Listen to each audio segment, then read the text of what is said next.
Derek threw the old cook out into the freezing rain to make the diner look clean for his buyers. He never knew the trembling man he cast into the dark still owned the ground under his feet. For 40 years, that little diner belonged to two men. Walter, who built it, and Sam, who never once left the grill behind it. Walter owned the name on the sign. Sam owned every regular who drove an hour just for his fried eggs and his slow, easy kindness. When Walter died, the diner passed to his son Derek, a man who looked at the place and saw only a price.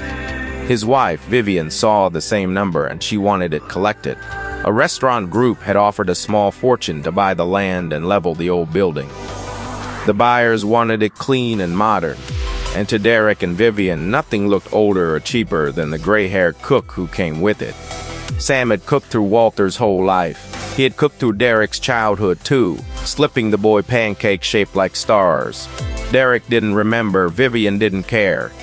One gray afternoon, in front of the whole lunch crowd, Derek reached behind the counter and untied the old man's apron himself. "You're done here," he said. "The place is sold. Nobody wants a museum piece standing at the grill." Sam didn't argue.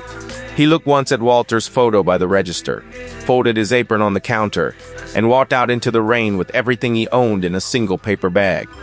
Rosa, the waitress, stood frozen with a coffee pot in her hand. She had worked beside Sam for 9 years. She opened her mouth to stop it and said nothing.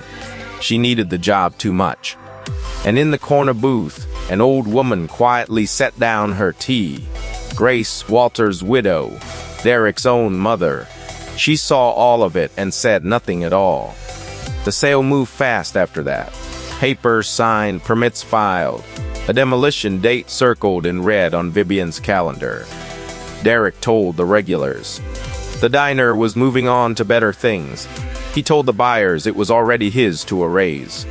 No one knew where Sam had gone. He had no children. The diner had been his whole family, and now it had a lock on the door he no longer had a key to. That winter was a hard one. The kind of cold that quietly finds the people no one is looking for. They found Sam in the spring, at a shelter 2 counties over 3 weeks after he had passed. He had never once told a soul he was owed anything at all. The news reached the diner on a Tuesday. Rosa cried in the walk-in freezer so the others wouldn't see her, and something in her finally broke loose. She kept hearing something Walter used to say, back when Sam would pretend not to listen. "This place is Sam's as much as mine." He'd tell the room, "I put it in writing so nobody can ever take it from him." Rosa had always thought it was just kind talk. Now she wondered why Vivian had emptied Walter's old office the very week he died. So the bystander, who had stayed silent for 9 years, finally did something.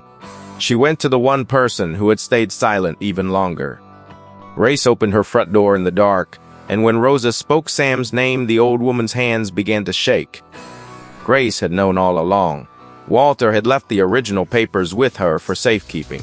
The trust that made Sam the true owner, the diner that could never be sold. She had simply been too afraid of her own son to speak.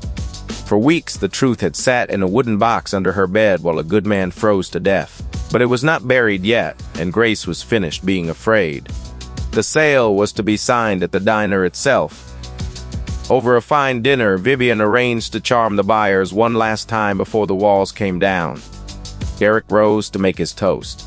He thanked the buyers. He called the diner a tired little place that had finally found the right owner. That was when the bell over the door rang, and his mother stepped in out of the cold. Grace had not set foot inside since Walter's funeral. She walked past her son without a glance and laid a yellowed envelope in the center of the white tablecloth. "Before anyone signs anything," she said, her voice steadier than it had been in years. "You should all know whose diner this really is." Walter's true will was read aloud at that table. The diner had never been Derek's to sell. 40 years ago, Walter had signed every board and brick of it over to the man Derek had thrown out into the rain. Vivian had found that will the week Walter died. She had hidden it and let her husband sell a diner that belonged to a dead man's dearest friend. The buyers rose from the table as one. There would be no sale, only their lawyers now. and the questions about fraud that would trail Derek and Vivian for years.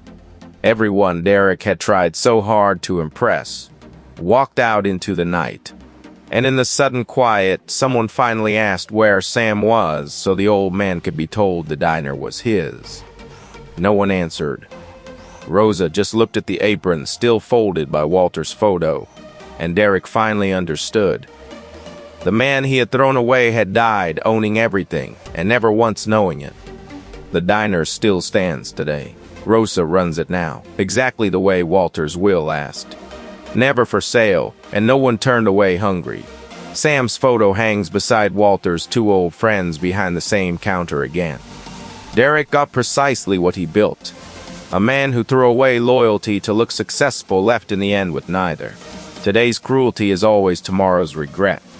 If you believe kindness keeps a quiet receipt and every cruelty comes due, subscribe to Karma Tales. Stay for the next story.